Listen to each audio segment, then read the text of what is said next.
This is Dave McCain with the FamilyTree Genealogy, doing an update on what I did last week on the time tree and any changes that may have occurred on my haplogroup. This is the update as of October the 1st, and let's take a look. I'm inside my haplo terminal SNP. Let's go look at the time tree. First note of importance here is that they did not move, even though I've added the dates and information for my father and his ancestors and connections. They still have not corrected the data here. It does not show that he's actually where he should be, around 1924, so that has not made a change. Let's take a look at the additional information here on scientific. Now, there is a change here.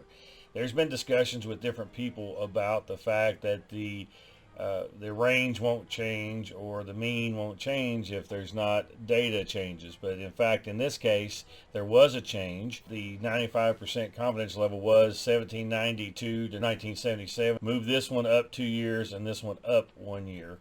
And they also changed the mean from 1908 to 1909. So it's actually moving it forward, not backwards.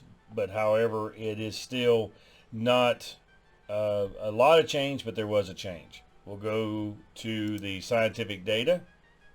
This one has also changed. This was 1836 for the mean. It is now 1837, so they clicked that up 1 year. They've actually changed this from 1705 to 1706, but left the end date on the confidence interval at 1924.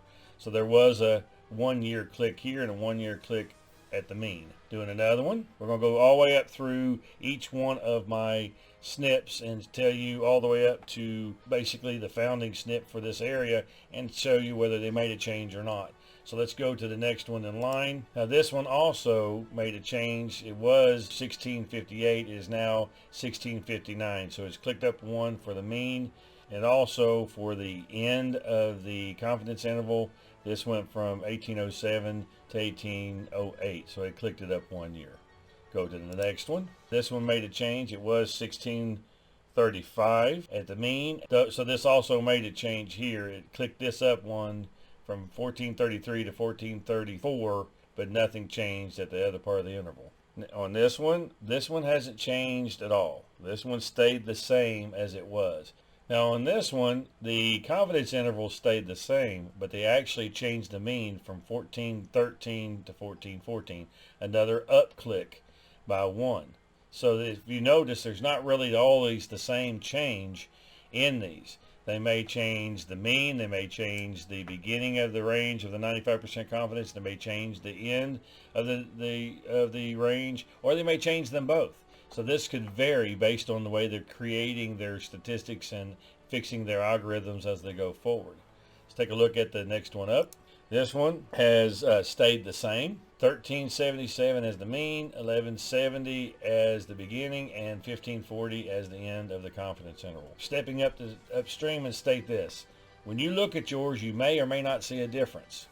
However, they're continuing, still working on this beta information here. They're continuing to make updates, so don't expect it to always appear the same, and it could be anything that's changing there. And the best possible thing you can have happen is have a new tester who kicks it upstream, allows you to actually get more accurate data downstream. Thank you for watching this video, and consider subscribing or watching one of my videos at the top of the screen. Thank you, and let's continue learning together.